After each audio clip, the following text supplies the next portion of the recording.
اعوذ باللہ من الشیطان الرجیم بسم اللہ الرحمن الرحیم کتب علیکم اذا حضر احدکم الموت ان ترک خیرا الوصیۃ للوالدین والاقربین بالمعروف حقا علی المتقین فمن بدلہ بعدما سمعہ فانما اسمہ علی الذین یبدلونہ ان اللہ سمیع علیم فمن خاف من موص جنفا او اثما فاصلح بینہم فلا اثم علیہ ان اللہ غفور رحیم۔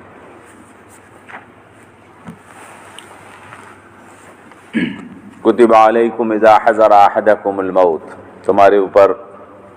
لکھ دیا گیا ہے جب تم میں سے کسی کے پاس موت آئے، تمہارے اوپر لکھ دیا گیا ہے جب تم میں سے کسی کے پاس موت آئے، ان ترک خیرا الوصیۃ للوالدین والاقربین بالمعروف، اگر وہ چھوڑے وہ مال کو تو وصیت کرے والدین کے لیے اور رشتہ داروں کے لیے معروف طریقے سے، حقا علی المتقین، متقی لوگوں پر یہ چیز حق ہے۔ فمن بدلہ بعدما سمعہ، اور جس کسی نے بدل دیا اس وصیت کو اس کے بعد کہ اس نے اس کو سن لیا تھا، فإنما اسمہ علی الذین یبدلونہ، تو اس کا گناہ اس کے اوپر ہے کہ جنہوں نے اس کو بدلا ہے۔ ان اللہ سمیع علیم، بے شک اللہ سننے والا جاننے والا ہے۔ ومن خاف من موص جنفا او اثما، اور جو کوئی خوف کرے وصیت کرنے والے کی طرف سے کسی زیادتی کا یا گناہ کا، فاصلح بینہم، تو ان کے درمیان میں وہ اصلاح کرا دے، فلا اثم علیہ، تو اس کے اوپر کوئی گناہ نہیں ہوگا۔ ان اللہ غفور الرحیم، بے شک اللہ تبارک و تعالی معاف فرمانے والا مہربان ہے۔ ایک حکم کل آیا تھا قصاص کا، اور یہ 3 آیتوں میں آیت نمبر 180، 81 اور 182 ہے سورہ البقرہ کی۔ اس میں اللہ تبارک و تعالی نے وصیت کا حکم بیان فرمایا ہے۔ وصیت اس چیز کو کہتے ہیں کہ مرنے کے بعد آدمی اپنے مال کے لیے کچھ کہہ جاتا ہے کہ میرے بعد میرے مال کا ایسا کیا جائے۔ تو ان آیات میں اللہ تعالیٰ نے وصیت کا حکم دیا ہے۔ کتب علیکم اذا حضر احدکم الموت، تمہارے اوپر لکھ دیا گیا ہے جب تم میں سے کسی کے پاس موت آئے، ان ترک خیرا، اگر وہ کچھ مال چھوڑے، الوصیۃ، کہ وہ وصیت کر دے والدین کے لیے اور رشتہ داروں کے لیے معروف طریقے کے ساتھ۔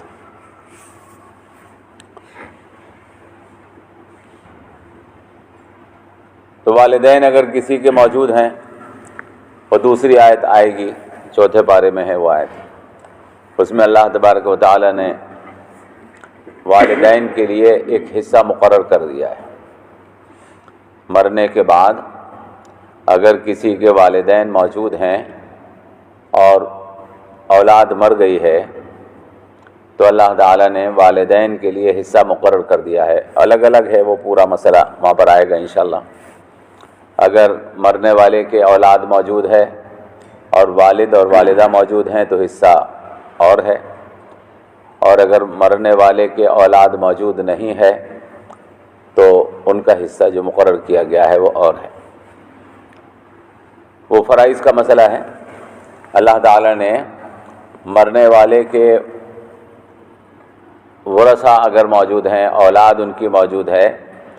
تو والدین کے لیے، والدہ کے لیے 6 اور والد کے لیے 6 حصہ مقرر کیا ہے۔ 1/6 ان کو مال میں سے دیا جائے۔ تو وہ ہے یہاں پر اللہ تعالیٰ جو یہ فرما رہا ہے، یہ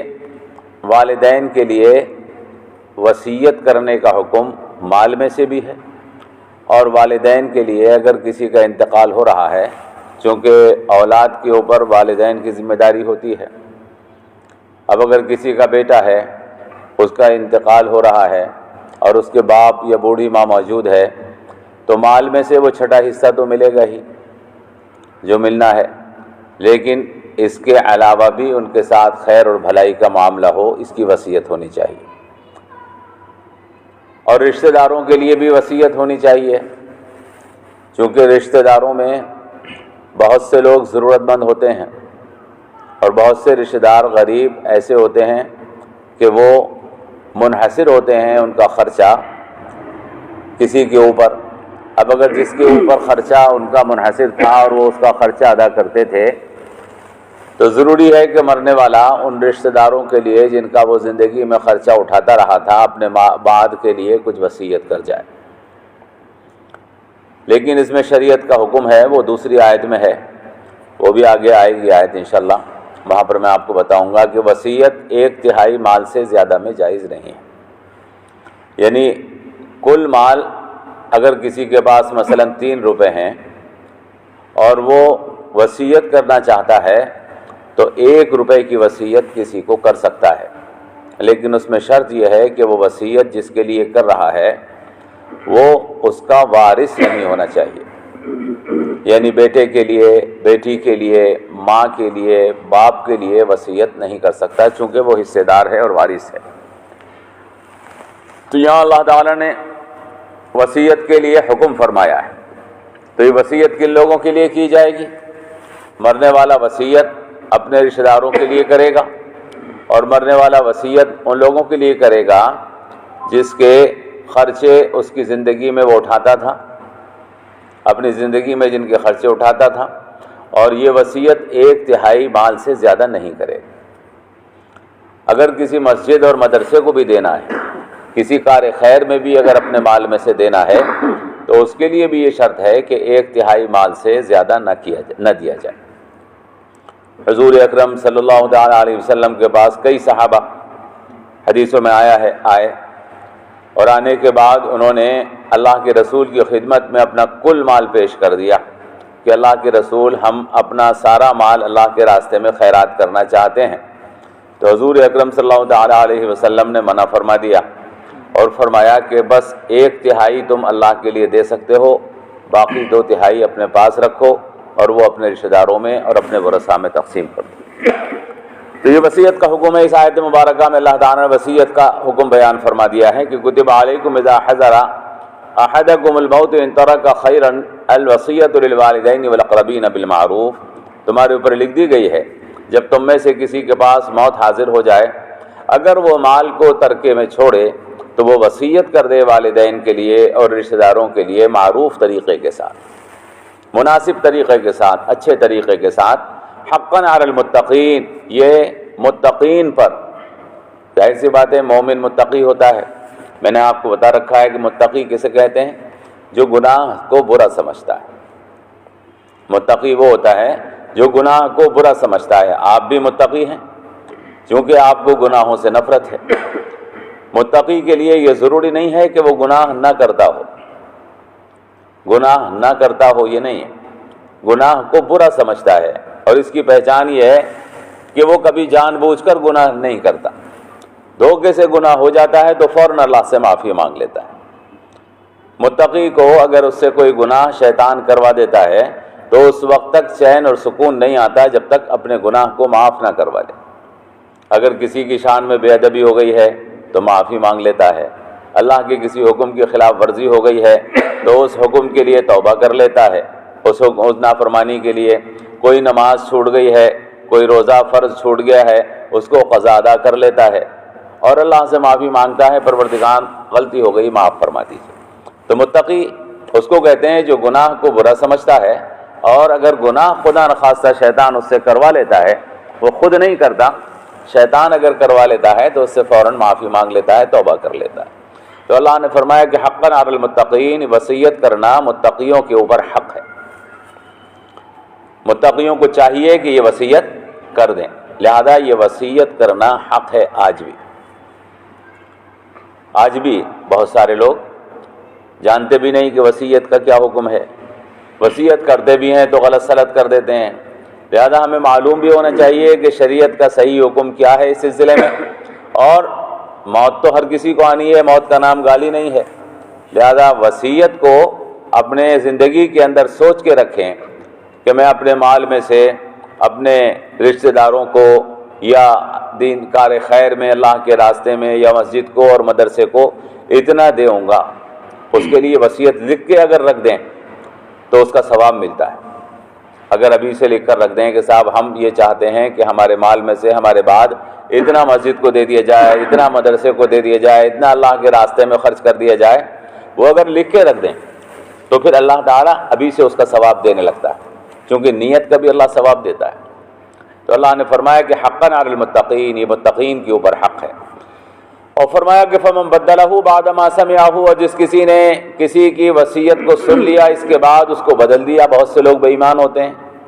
نیت میں فتور آ جاتا ہے، نیت میں خرابی آ جاتی ہے تو وصیت کو تبدیل کرتے ہیں۔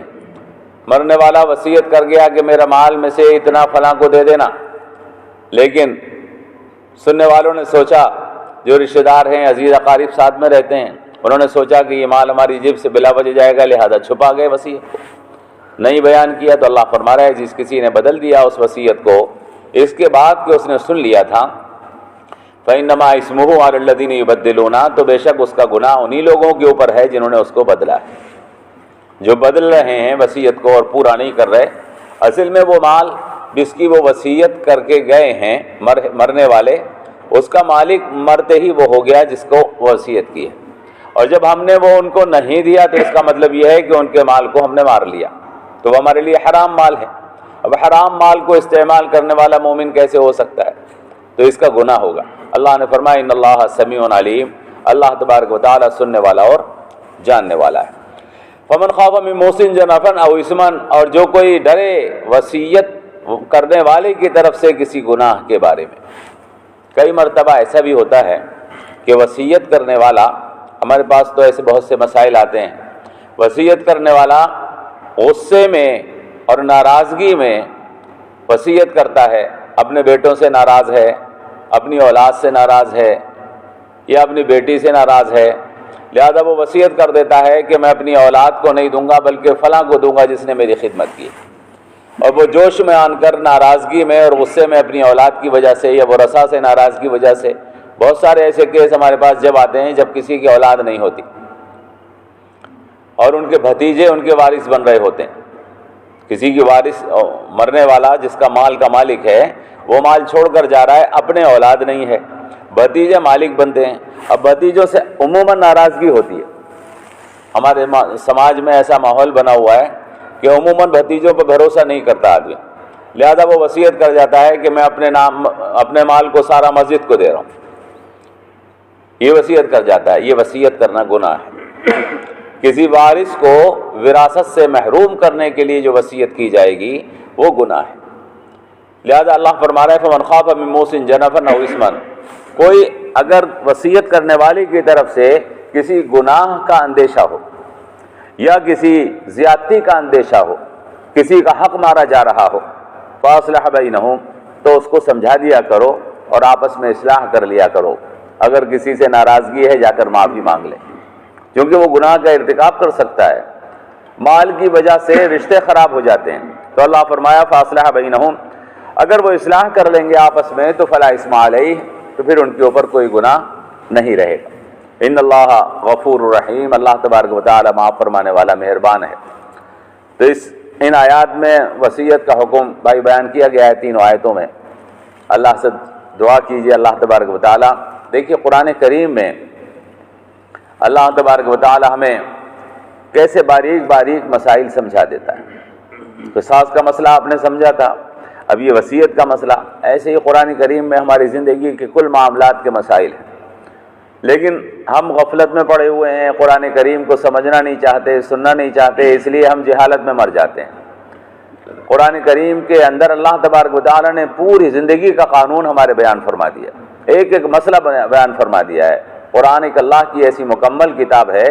کہ زندگی کا کوئی حصہ ایسا نہیں ہے جس کو اللہ نے زندہ رہنے یا مرنے کے بعد تک کے لیے چھوڑ دیا ہو۔ تو اس لیے ہم کہتے ہیں کہ بھائی اس کو سننا بہت ضروری ہے ایک مسلمان کے لیے، تاکہ ہماری جہالت دور ہو جائے اور ہم علم کے ساتھ اور اصلاح کے ساتھ اور خیر کے ساتھ زندگی بسر کر سکیں۔ اللہ نے فرمایا کتب علیکم اذا حضر احدکم الموت، لکھ دیا تمہارے اوپر جب تم میں سے کسی کے اوپر موت آئے، ان ترک خیرا، اگر وہ کچھ مال چھوڑ کر مرے، الوصیۃ للوالدین والاقربین بالمعروف، کہ وہ وصیت کر دے والدین کے لیے اور رشتہ داروں کے لیے اچھے طریقے کے ساتھ، حقا علی المتقین، یہ متقیوں پر حق ہے۔ فمن بدلہ بعد ما سمعہ، اور جس کسی نے اس کو بدل دیا اس کے بعد کہ اس نے اس کو سنا تھا، فإنما اسمہ علی الذین یبدلون، تو اس کا گناہ ان لوگوں پر ہوگا جنہوں نے اس کو بدلا ہے۔ ان اللہ سمیع علیم، بے شک اللہ سننے والا جاننے والا ہے۔ فمن خاف من موص جنفا او اثما، اور جو کوئی اندیشہ کرے وصیت کرنے والے کی جانب سے کسی زیادتی کا یا گناہ کا، فاصلح بینہم، تو ان کے درمیان میں اصلاح کرا دو، فلا اثم علیہ، تو اس کے اوپر کوئی گناہ نہیں ہوگا۔ ان اللہ غفور الرحیم، بے شک اللہ تبارک و تعالی معاف فرمانے والا مہربان ہے۔